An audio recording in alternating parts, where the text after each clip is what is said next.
मित्रों नमस्कार। श्री जू ज्योतिष चैनल में आपका पुनः स्वागत है। मित्रों, कल मैंने आपसे चर्चा की थी कि भद्रा कब कहाँ कैसे पता करें, और उस श्लोक के माध्यम से मैंने आपको बताया था कि भद्रा कहाँ है। भद्रा कहाँ है,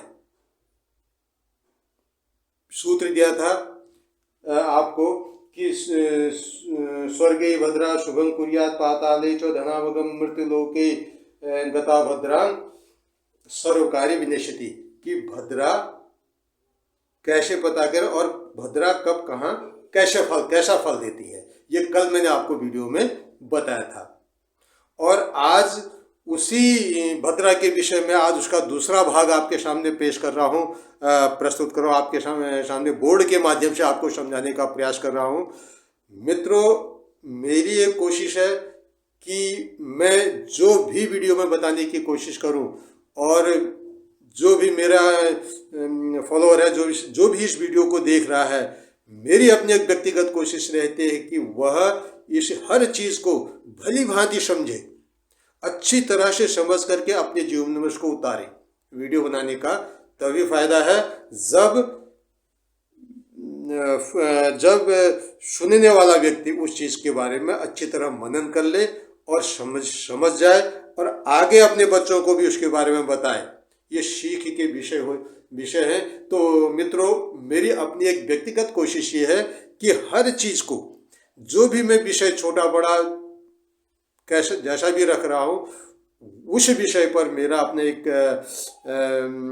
निर्णय ये रहता है कि मैं अच्छे से अच्छे ढंग से समझाने का प्रयास करूं, बताने का प्रयास करूं, जिससे कि आपके समझ में वो सरलता से आ जाए। तो कल भद्रा का विषय हमारा क्या रहा कि भद्रा कब कहाँ रहने से क्या परिणाम देती है। आज उसी का दूसरा पार्ट हमारा है कि भद्रा किन किन राशियों में जब रहती है, किन किन राशियों में जब रहती है, और वो उस समय रहती कहाँ है, वह उस समय रहती कहाँ है। तो इसलिए मैंने कल भी आपको बताया था कि मैंने 12 राशियों को 3 भागों में बांट रखा है, और इन 12 राशियों को 3 भागों में बांटने पर इससे हमें स्पष्ट पता चल जाएगा कि भद्रा अभी कहाँ है। भद्रा स्वर्ग में है, भद्रा नागलोक में, पाताल लोक में है, या भद्रा हमारी मृत्यु लोक में है। तो इस प्रकार से मैंने विभाजन कर रखा है राशियों का भी, कि जिससे आपको अच्छी तरह समझ में आ जाए, और अच्छी तरह समझ में आ जाएगा तो आप अपने घर में जो भी मांगल्य कार्य कर रहे हैं, जो भी पूजा कार्यक्रम कर रहे हैं, पूजा अर्चन का कार्य कर रहे हैं, कोई भी शुभ कार्य कर रहे हैं, तो आप बिल्कुल संशय में नहीं रहेंगे, और अपने कार्य को सिद्धि प्राप्त करने के लिए इस विषय पर मंथन करेंगे। श्लोक है, श्लोक के माध्यम से बताना चाह रहा हूं कि मेष वृषभ मिथुलानिन स्वर्गे, मेष वृषभ मिथुलानिन स्वर्गे, कन्या मृग धनु तैतिल नागे, कर्क कुंभ सिंह मीन मृत्ये, विचरति भद्रा त्रिभुवन मध्य। मेष वृषभ मिथुलानिन स्वर्गे, कन्या मृग धनु तैतिल नागे, कर्क कुंभ सिंह मीन मृत्ये, विचरति भद्रा त्रिभुवन मध्य। अब ये सारी 12 की 12 राशियां इसमें आ गई हैं, इसमें हमारी 12 की 12 राशियां आ गई हैं। अब इसका विश्लेषण करते हैं। पहली पंक्ति है, श्लोक की पहली पंक्ति है, वो पंक्ति क्या है कि मेष वृषभ मिथुलानिन स्वर्गे, मेष यानी मेष राशि, वृषभ राशि, मिथुन राशि, लानिन का मतलब यहाँ पर है वृश्चिक राशि से, ये ध्यान रख। मेष, वृषभ, मिथुन और वृश्चिक, इन राशियों में अगर चंद्रमा गोचर कर रहा है, मेष, वृषभ, मिथुन और वृश्चिक, इन राशियों में अगर चंद्रमा गोचर कर रहा है, चंद्रमा अगर इन राशियों में है, तो उस समय भद्रा कहाँ रहती है? स्वर्ग में रहती है। तो मैंने पहला जो 12 राशियों का जो पहला पार्ट बनाया, मेष, वृष, मिथुन और वृश्चिक, ये 4 राशियां अलग निकाल दी। ठीक, तो ये हमारी किस में? स्वर्ग वाली भद्रा है, कि उस समय भद्रा स्वर्ग में निवास कर रही है, उस समय भद्रा स्वर्ग में है। आशा करता हूँ आप पहली पंक्ति को समझ गए होंगे अच्छी तरह से, कि मेष वृषभ मिथुन वृश्चिक स्वर्गे, मेष वृषभ मिथुन वृश्चिक स्वर्गे।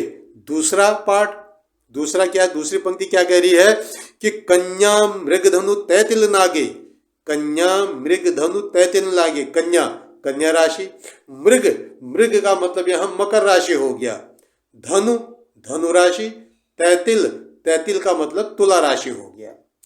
कन्या राशि में, मकर राशि में, धनु राशि में, तुला राशि में नागे, कन्या मृगधनु तैतिल नागे, नागे माने नागलोक यानी पाताल लोक में। जब चंद्रमा कन्या मृग या कन्या मकर धनु और तुला राशि में गोचर कर रही हो, उस समय भद्रा कहाँ रहती है? नागलोक में निवास करती है। उस समय भद्रा कहाँ रहती है? पाताल लोक में। आशा करो आप समझ गए होंगे। अब इन 4 राशियों को भी मैंने अलग बांट दिया है, कन्या, तुला, धनु और मकर। तो ये अगर हम राशियां भी अलग अलग ढंग से याद करते हैं, मेष वृष मिथुन वृश्चिक, हमारे दिमाग में अगर उसको याद कर लेंगे स्वर्ग, कन्या तुला धनु मकर हमने दिमाग में रख लिया पाताल। ठीक। तीसरी पंक्ति हमारी क्या कह रही है?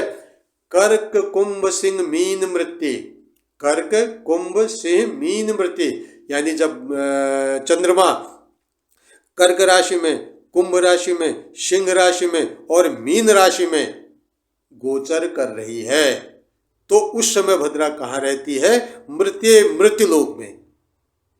कर्क कुंभ सिंह मीन मृत्य विचरित भद्रा त्रिभुवन मध्य।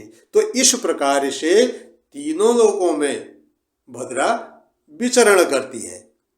कर्क कुंभ सिंह मीन, इन 4 राशि, अब इन 4 राशियों को मैंने अलग से लिख दिया है, कर्क सिंह कुंभ मीन। ठीक। तो अब ये 4 राशियों को भी अलग लिख दिया है, तो इसका अर्थ हम स्पष्ट रूप से समझ जाएंगे कि हम इस समय भद्रा मृत्युलोक में है। तो 3 हिस्से मैंने आपको बता दिए राशियों के। पहला पार्ट, राशियों का पहली 4 राशियां स्वर्गलोक की, दूसरी 4 राशियां पाताल लोक की और तीसरी 4 राशियां मृत्युलोक की। पहली 4 राशियां मेष वृष मिथुन वृश्चिक, दूसरी 4 राशियां कन्या तुला धनु मकर और तीसरी 4 राशियां कर्क सिंह कुंभ मीन। तो इस प्रकार से 4 राशियों में, 4 राशियां क्रम की नहीं है, आगे पीछे की है। मेष वृष, फिर मिथुन आया, फिर उसके बाद वृश्चिक आ गया, आगे पीछे की राशियां। तो इसीलिए मैंने इनको 4 राशियां बना करके मेष वृष मिथुलानि स्वर्गे कन्या मृगधनु तैतिल नागे कर्क कुंभ सिंह मीन मृत्य विचरति भद्रा त्रिभुवन मध्य। तो इस प्रकार से मेष वृष मिथुन तुला वृश्चिक, मेष वृषभ मिथुन वृश्चिक, इन राशियों में यदि चंद्रमा गोचर कर रहा है तो हमारी जो भद्रा है उसका वो स्वर्ग में रहती है। कन्या मकर धनु तैतिल का मतलब तुला, इन राशियों में अगर चंद्रमा गोचर कर रहा है तो भद्रा पाताल लोक में रहती है। कर्क कुंभ सिंह और मीन, इन राशियों में अगर चंद्रमा गोचर कर रहा है तो भद्रा मृत्युलोक में रहती है। इस प्रकार से विचरति भद्रा त्रिभुवन मध्य, इस प्रकार से भद्रा तीनों लोक में विचरण करती है। आशा करता हूं कि आप इस वीडियो को बहुत अच्छी तरह से समझ गए होंगे और अगर आप इस चार्ट को अपने उतारने का प्रयास करेंगे तो रोज के लिए आपके पास ये विषय बना रहेगा, बिल्कुल संशय नहीं रहेगा और इस प्रकार से अपने आप अपने घर में मांगल्य कार्य करने का निर्णय स्वयं निकालेंगे। मित्रों, आज का टिप ऑफ द डे आपको देना चाह रहा हूं। आज का टिप ऑफ द डे है कि कुंडली में, जन्म पत्रिका में यदि बृहस्पति कमजोर है या बृहस्पति मजबूत है, बहुत ध्यान से समझने का विषय है। देखो, हम जब कुंडली का विश्लेषण करते हैं, हम जब कुंडली का विश्लेषण करते हैं तो कुछ परिस्थितियां ऐसी आ जाती हैं कि इस ग्रह का उपाय क्या करें, इस ग्रह का उपाय क्या करें। तो मैंने कुछ बिंदु ऐसे बनाए हैं कि किसी ग्रह का अगर हम उपाय करें तो ऐसा उपाय मैं सोचता हूं कि अपने उनको बताऊं कि उनको लगेगा हाँ कि इसमें कोई संशय नहीं हो रहा है। गुरु का आज मैं आपको टिप ऑफ द डे में उपाय बताने जा रहा हूं। गुरु का, गुरु अगर हमारी जन्म कुंडली में मजबूत है तो अच्छा, और अगर कमजोर है तो हम पीड़ित होंगे। दोनों परिस्थितियों में यदि गुरु, अब क्या करें, तो बिल्कुल ज्यादा सोचने की जरूरत नहीं है, ज्यादा सोचने की जरूरत ही नहीं है। अगर तुम्हारा एक ऐसा उपाय मैं आपको बताने जा रहा हूं, चाहे गुरु कमजोर हो कुंडली में, चाहे वो मजबूत हो, दोनों परिस्थितियों में वो अच्छा फल देगा कि आप मंदिर में जाएं, वहां झाड़ू पोछा साफ सफाई करके आए बृहस्पतिवार के दिन। इससे आपका गुरु, नहीं पता हमको चल रहा है कि हमारी कुंडली में गुरु मजबूत है या कमजोर है, तो इस उपाय से आपका गुरु अगर मजबूत है तो वो और मजबूत होगा, और अगर गुरु आपका कमजोर है वो तो अपनी पीड़ा को, आपकी पीड़ा को दूर करेगा। यानी दोनों परिस्थिति में भगवान विष्णु प्रसन्न होते हैं। आशा करता हूं कि आप इस विषय को अच्छी तरह समझ गए होंगे। इसके लिए धन्यवाद। अगली वीडियो के लिए इंतजार करें। धन्यवाद।